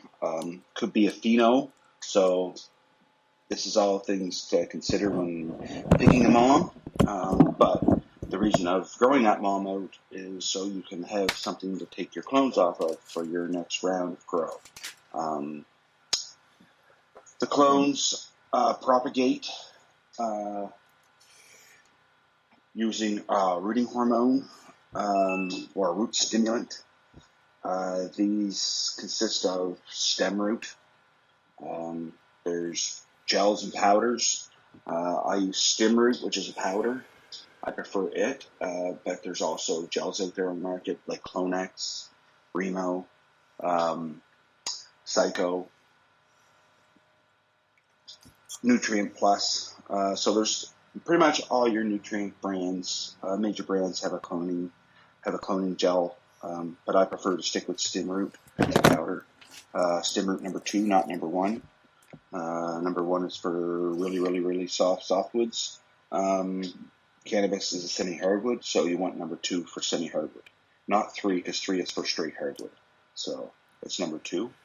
The reason we take these clones off of a mother plant is so we have genetically identical plant as the mom. So this is why it's healthy to make sure that you use clean moms, free of pathogens and mildews and molds. Like I said, it's very important. Cleanliness is key. Some things you will need when doing this process is clean razor blades or scalpels, as you want sterile because you do not want to introduce any bacteria to that cut. As we all know, it will get infected, and infections aren't good. So, the second thing you will need is isopropyl alcohol for cleaning your tools, cleaning your surfaces. It's very important. Cleaning is a very important part of this process. A clean cutting board, plastic or stainless steel, I prefer to do your cuttings on. Media to put your clones into consists of rabbit rooters, jiffy pucks, rockle cubes, or you can even go directly right into peat or cocoa. Depending on what you choose for media to grow in will result in what you use to cut your clones with. If you plan to go into water, it's best to use rock wool. If you go into soil or cocoa or peat, you can use any of the 3: rabbit rooters, cocoa, peat, rocker cubes, jiffy pucks. You can use all of them for soil or a soilless mix. But if you're growing in water, like deep water culture or aeroponics, it's best to with aeroponics, it's best just to get yourself a cloning dome. But we'll get into that more later on or in another segment, because that's a whole segment on itself. But yeah, so it's best to choose your media, then that'll result in what you use to clone with. You want a cloning dome, a rigid plastic one with at least 7-inch high dome on it, and a tray. The bottom tray should be a sturdy plastic tool. I prefer to use Sunblaster ones. It's a brand name. I've had good success with them, so this is why I use them. Other things you need to use is a seed heat mat. Most of them come pre. If it doesn't come with a controller, most of them come preset at like between 78 and 80. But if yours does come with a controller, which is optional, mine has a controller on it at home, so I could dial in my my temperatures and keep them consistent. So that's why I use controller. But like I said, most heat mats come already preset, so they won't get any hotter than what the preset is. Another thing you need is a rooting hormone, like a stem root or a cycle gel or a remo gel. Like I said, I prefer to use powder. I've used them both. I've used them both at the same time. I find just that stem root works best for me. Not saying that none of the other products don't work. That's what I find works for me. Lemon juice. The reason I use lemon juice is my pH down. I put a couple drops in my water when I pre-soak my Rockwell cubes to bring the pH down. I'll get into more of that down in the next few steps. And then you need a light. Nothing fancy, nothing too intense. A low intensity light works best, like a T5 or an LED, or you can even buy CFL lights. Something low, you don't need anything too bright. You just got to remember you just want to keep light on them. So those are some of the supplies that you would need. So now that you have your supplies, it's time to start the process. First, make sure that you pre-soak your media into RO water. Make sure your pH is on. I pH mine at between 5.6 and 5.8 for my clones. That's where I like to keep it. Any higher, any lower, I find starts affecting the success rate. So it's very important just to make sure that. That's why I put a few drops of lemon juice in and then test my water with a pH meter. If you don't have a pH meter, usually 10 or 12 drops of lemon juice will bring it down enough that you can use it to get your clones to take. So if you don't have one. Or you can use pH down if you want. I prefer to use lemon juice, but like I said, that's me. Now that we got all that done, we want to make sure that after we pre-soak our Rockwell cubes that we do not squeeze the water out of them. We dump the water out of the tray. I sit mine up on like a baker's rack for a couple minutes to let some of the excess water drip out, and then I put them back into my dome. The last little bit of water that drips out will help control the humidity inside of that dome, so that's another important step to remember too. But now that we have all that stuff under control, and now we're ready to move on to the next step, which is go over to your mother plant. You want to find a nice branch with some new growth on it. Take your cutting device. Can be scissors, could be scalpel, can be a razor blade, as long as it's sterile and sharp. We want to make that cut on a 45. Actually, first we want to go, and after we find that branch with the new cuttings, we want to go count from the top, count 3 notes down. Take your cutting. You want to make sure that there's a note underneath that can grow out for a new clone or a new branch down the road. That's an important thing to remember. But make sure you're 2 notes high, and then cut a 3rd note. Take your cutting and put it into a glass of water until you're ready. This is RO water. If you don't have RO water, sterile water works great. Chances of your tap water hurting you slim, unless you live in town with chlorine and fluorides and stuff. But if you're using well water, you're all right. We'll get into water a little more and how important it is here in one of the next episodes. But for now, I'm going to continue. So after you took it and put it in a glass of water till you're ready, we want to, and the reason we put it in the water is so it don't wilt, and you don't want to get an air bubble in that stock. Airlocks are not good. Now we take the cutting out of there, dip it into the stem root. Actually, what I like to do is take a little bit of stem root out, put it onto a plate so you don't contaminate your stem root inside of your dish. So take a little bit out, shake it on a plate, roll your stalk in it, get it on there, about 1.5 to 2 inches out of your stalk. You don't need a whole lot, but you do need some on there.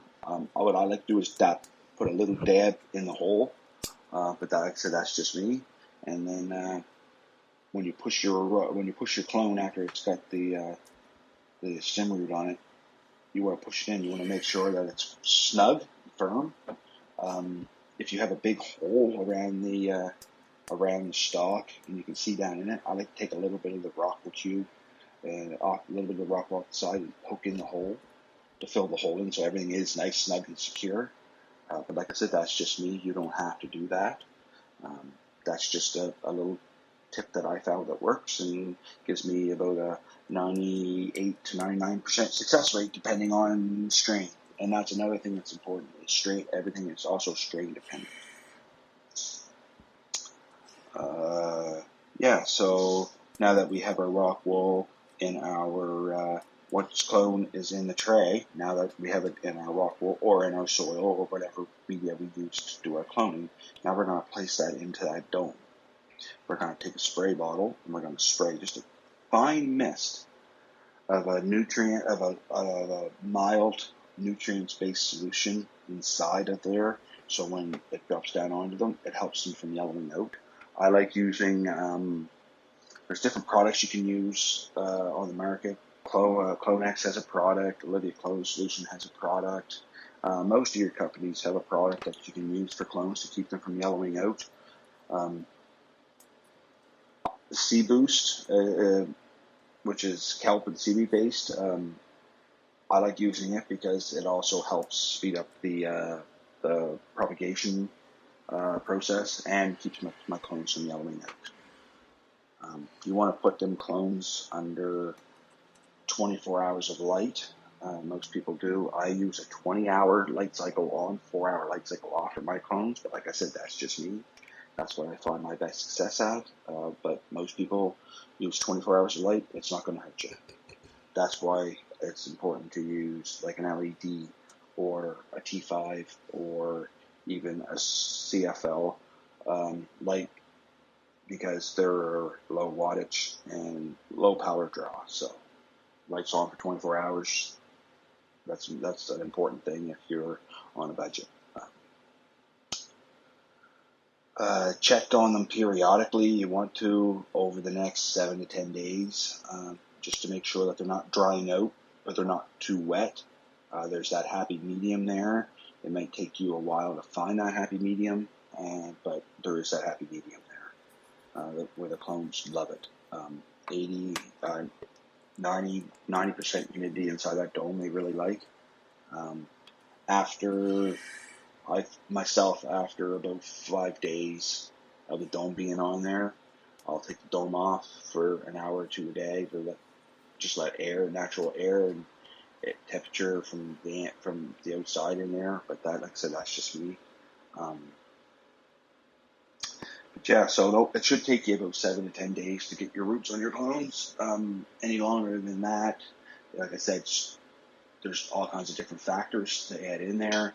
You can go back over the steps and check them out and see if maybe you messed up on one or the other. But like I say, 7 to 10 days, most clones will root up.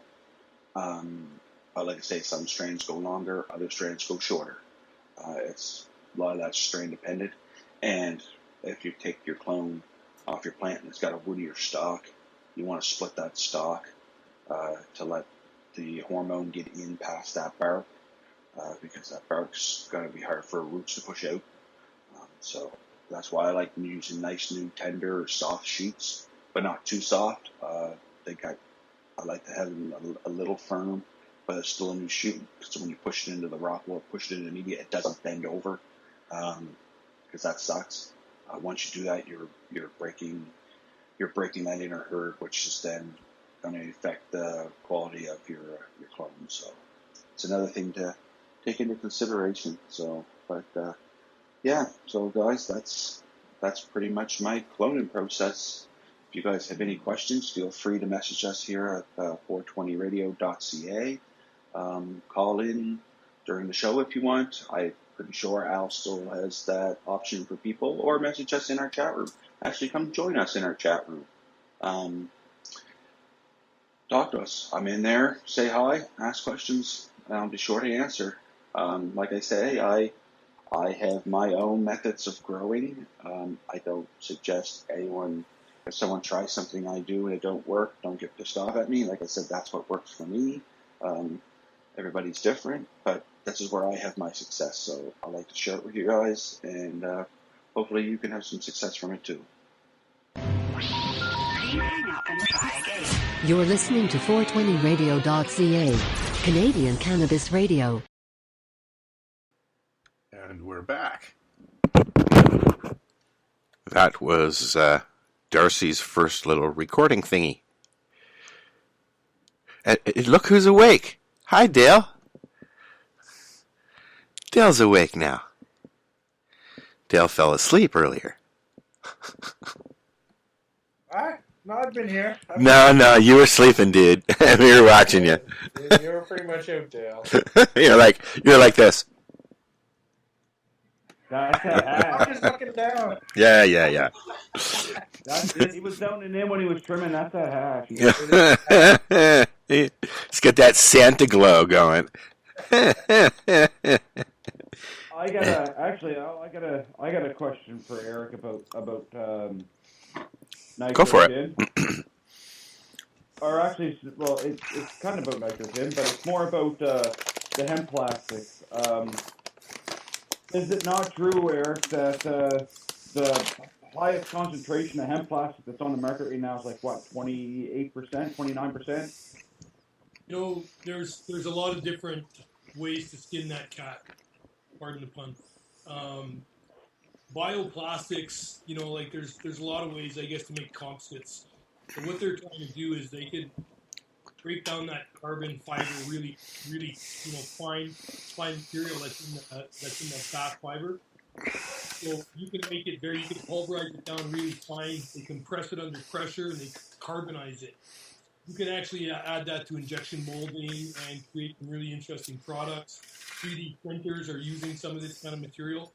I think that there's some positions, at least in the R&D world, they're 100% now with the amount of bio-resin and bioplastic that you can make products out of. But I think, for instance, when one of the boat manufacturers here in Kelowna, one of their green boats, electric boats, they say that maybe 10 or 20% of the fiber reinforced plastic, the FRP, from a bio resin. So, yeah, I think that they can go up over that 20%. The problem is, though, there's so much glue and resins holding it all together that, you know, there's something called VOCs, right? Volatile organic compounds. And I don't know if anyone's testing, you know, as far as adding medicine to that. So I think you have to coat these kinds of containers. And I don't know what the cost savings are yet to go into hemp composites, Darcy. Plastic's something I'm interested in. We have a small engineering company. It's an R&D company. We've got a patent with UBC for a fiber-reinforced plastic. We're trying to convert that to a bio-resin. But it's a long process and a lot of money. And we're fighting the system, right? Every time we change and disrupt technology, it causes problems. These cans, going back to the cans, they don't upset anyone. They've been around for a long time. Old people like them. Young people like them. But we've heard a lot of early on there was a lot of rumors going around that cannabis would dry out if it was nice, or there'd be an effect or a funny flavor. That's not the case at all. Any can talk about the science. I mean, it's well proven. You can't find anything now in Canada that doesn't have, a nitrogen or an inert gas component to it for preservation. So why not in cannabis? So they're starting to, and you can put it in a plastic bag. You're still going to have issues with leaching. So, going to the bioresins, bioplastic, we're not there yet. I think we're I've got a composites company. We're not there yet. This is the easiest way we can do it as far as, I would love to make a composite lid, that child-resistant lid. I don't like making them out of plastic. We could make one 20, 30% bio, but it's not really going to benefit anything yet. So we can still recycle everything. I think as the market evolves and changes, you're going to see all kinds of different packaging coming into play probably. And size differences, I've seen a 1 ounce coming out and half ounces coming out. We're preparing to make containers those sizes.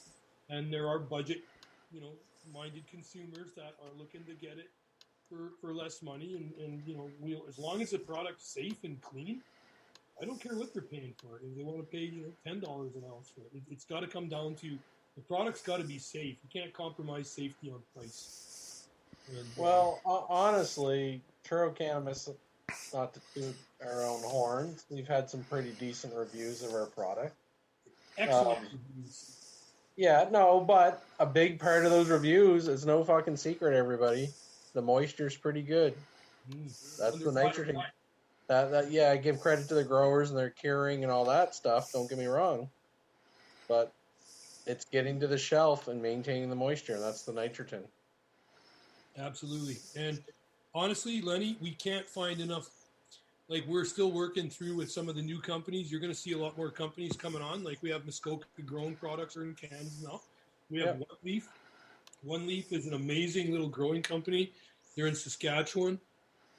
They've got growers there that are growing beautiful products. Like I've seen a lot of, I've seen a lot of grows. These guys are putting their product in cans. They're pre-sold. Once the wholesalers got those cans, they're gone. Truro is sold out. Muskoka's sold out. We have a half dozen companies. I think you'll see a lot more product going out into cans in the next year. And, we're pushing hard to make some changes and make sure that, people at least have choices. The markets are all different. Pricing in, Quebec is different than pricing in Nova Scotia, different than pricing in British Columbia. We all kind of have our little micro economies. Like what's an average eighth go for in Toronto, for instance, like in a store, and then compare it to what you get in the legacy market. I actually know in Toronto. Yeah, I don't go to legal stores. Lenny's going to know the prices of all of the places. So I know in Ontario the average eighth, the majority of it's going between $40 and $48. Between $40 and $48. 40 and 48. That's the range where most of the volume is. Wow. All right. When I was in Saskatchewan this summer, I bought 2 containers of product, and it was $122 for 2 eighths. Saskatchewan historically has always paid more money for cannabis. Mind you, the cannabis was very, very good, but it was a little bit on the high end, and I think their average pricing is $40 to $50. Some areas, in BC, you have some stores that have pretty good products now at $16 a eighth. I got to show you one just because a friend of mine owns a store. He showed me this. I don't like the package. Right? It's a big box. Stop. But the name of this product is Next Flight. It's like Quest. And I was very impressed with the smoke. And I'm an old Montrealer, been smoking my whole life. And there's some products that are starting to come around. And I don't think this was overly expensive. It might have been $40. But I got to tell you, the flavor, the nose, it was really, I was impressed. I just wish they'd change their packaging. It was amazing. It would be much better if it was in a can. So I think there's going to be some changes, Al. It's coming along, right? I support all the markets. I'm a cannabis user. We're cannabis, we're cannabis survivors. We survived because of the cannabis plant. It's certainly different to see what we used to use to now. I mean, the packaging is a little bit much. Yeah. But, to be honest, I'm okay with a baggie. Do you remember the album cover, the double album cover? Yeah. So when I used to buy, I grew up in Montreal. So you'd have to buy some weed. And you'd have to break it all up on an album cover and get all the seeds to the middle. And the wall. Half that damn bag was seed. The rest was, I know how they did it in Mexico back in the day. They put it on a car jack, put a car over it, and crushed down the container and sent that off to the U.S. and Canada. And, I remember the weed being like that when I first started seeing weed. And they used to spray paraquat all over that stuff, which was basically like an Agent Orange, a defoliant, and they still sold that all over the world. So, in the 60s and 70s, a lot of people were smoking paraquat and Agent Orange. So, there are some benefits to moving forward and getting legal. At least we can get rid of some of the nastier shit. They're talking about Mexican brickweed. That's right. Yeah. So, we've come a long way, and I go to Mexico every year. And, I'm not a fan of what I can get there. It's kind of like Florida dirtweed back in the 70s. I got to say, I did meet a guy at the hotel I was at last, and they were actually growing hydro indoors. Money, but it was amazing. We've had, in my building in Toronto, where I live, and we've had this past 3 months or so, four different people move out, and each one of them had a grow in their other room that they had there in their apartment. And it's happening more and more. Yeah. Yeah, you look out at the balconies in my building over the past 2 summers, and you can see weedies popping out here and there. I think it's great. People are doing their own thing, right? Yeah, 100%. There's a market for everything. There's a market for you doing your own thing, and there's a market for going and purchasing what other people do. Look, I saw it when we ran our dispensaries. So we would sell, people inherently look for the easiest path in a lot of ways. So we'd sell in buds, and I think back in the day it was $8 to $10 a gram for buds, and in our little stores, in our little clinics. And then we started selling pre-rolls. The pre-roll literally was twice the price of buying a bud because the staff were rolling them up and selling them. Mm-hmm. We started selling everything with pre-rolls because people would come in and we go, man, take a gram, roll a couple joints. You can buy one joint, half a gram, 3/4 of a gram for way more money. Well, look at moon rockets in Canada. It's a huge product in Canada and the States. Dan's he lucked out. He jumped in the market way before it was supposed to be there, and he has a staple. He was one of the lucky ones that got through the illegal side of it. And, he does a good business down in the States as well. So he was smart. He went south of the border as well as continuing to do his legacy market stuff up here. These were our brands. Like we did BC Co-op certified. That was us. Mm-hmm. We started this because people were coming into our stores selling us crap. We had to start testing everything. We had some couple come in, really trustworthy looking, and suppliers, and they had these containers. I didn't know much about CBD, but they were selling a CBD product, and it had a good reputation. So we started taking it in and had it in our store, and people were coming back. Then, we had the average age in our clinic was 50 years old. So 70 and 80 was pretty common coming in every day. And, it ended up that, I guess, it doesn't really matter. I don't want to take up all of this time with these stories. The stores in back in the day, these people were selling product there was no CBD in it. We tested it, and it came back and they were micro dosing THC. So the little old ladies that were taking it were getting an effect because it was 0.1 milligrams per ml THC and 0 CBD. They were selling it as 700 or 800 milligrams per. Yeah, there's a few products that Tim Barnhart at Legacy 420 has outed. He's had them tested himself. Stuff that we used to see at our markets in Hamilton all the time. Products that sold crazy out the door. To find out that this instance of a chocolate bar is put out there at this much milligrams, and it's only got 2 or whatever it is. It's much lower than it's advertised. It's pretty shameful, because these are products that I know quite well, that I know a lot of people that use them, and I'm like, wow, are you fucking come on now. That's like going and buying a Coca-Cola, and it's not being a Coca-Cola. Well, we certified it because most people came to us for medicine. Yes. Right? To us for medicine, and we don't want to do any harm. Now, if it turned out that the product didn't do any harm, and it actually was helpful, but the point is, people take CBD as an anti-inflammatory, not as an analgesic or a pain control, and they were given the wrong information. So we, so this went on for a lot of years, and it's still going on. So, yeah. And it'll always go on. I mean, look, it's going on in the market. Look at all the fake clothes you can get. Look at all the fake drinks you can get. And you're putting it in your family's mouth as medicine, and you find that someone's doing something wrong. I'm old school. I might want to come and talk to you. Yeah. You're sick, right? And somebody needs to advocate for them.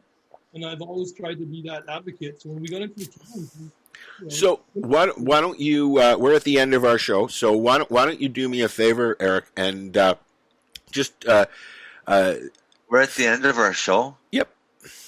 Look at the time, dude. Yes, Marcel, that spoon was really good, wasn't it? You're like, yeah, ice cream's pretty good too, though, Marcel. But there's a good example on milligrams. Yeah, really though, hey. Because I wake up every morning and I take a capsule, and it's probably 25 milligrams THC. That runs me all day. I'm fine all day. Not all night, though. Tonight I decide it's Friday night. I decide I'm going to eat an edible.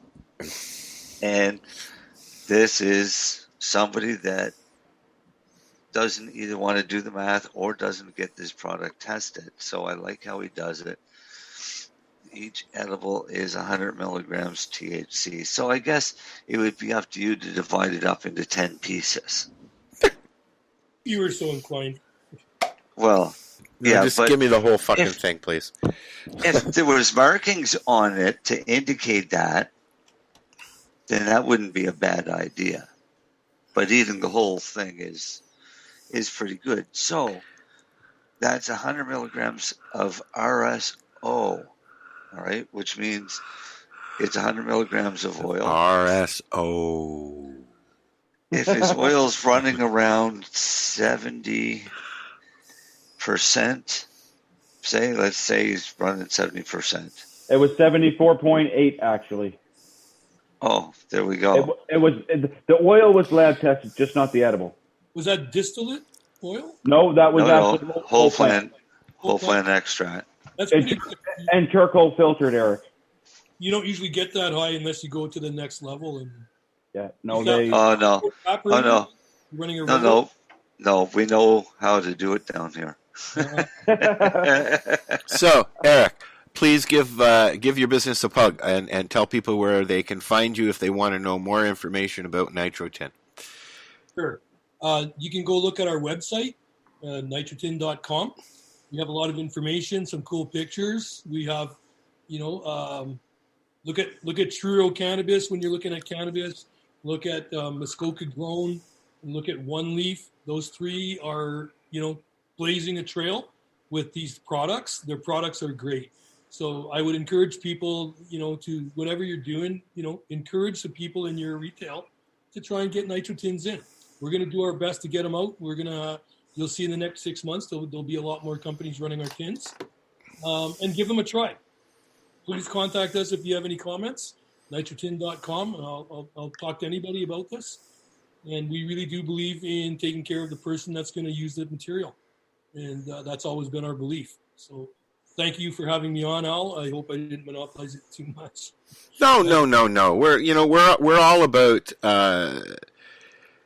conversation and not question and answer period per se. So it's our Friday. This was 12 years worth, buddy. So nice. Well, hi, I don't care. Yeah, me too. Seeing you guys again. So. Oh, well, anytime you want to come in and hang out, you're more than welcome, Eric. And next time you're in Toronto, I'm sure we'll see you as well. You get the link now, Eric. You can join anytime. There you go. Okay, well, I might just be a fly on your wall. No, there's a few of them around here. Look at the sleepy motherfucker in the center there. I think he's probably reading something down there. I don't know. And if you come to visit, plan an extended stay. Yeah. Our guests aren't allowed to leave. That's the clause that you sign when you come in. Although we haven't seen Kurt in a few weeks, he's got some projects on the go. He said he'd be with us next week or the week after. Right. So yeah. Yep. Just remember, Eric, this is like the Hotel California. Once you come, you can never leave. That's right. And on that note, I'm going to say good night to all. Thank you very much for joining us. This is the 420 Radio Show. We are here live, 420radio.ca, and usually on Facebook. Today it didn't work, so we did it on YouTube. And on that note, we're going to go like this and go all the way down here. And do this. So what are you doing? Hashtag fuck plastic. Trying to get on this lifestyle radio website. Sounds like a cool website. Yeah, it's alright. Oh, I might have it. You might have it. You're listening to Lifestyle Radio. The opinions expressed during this show are those of the individual participants and do not necessarily reflect the opinions of their associated organizations or Lifestyle Radio.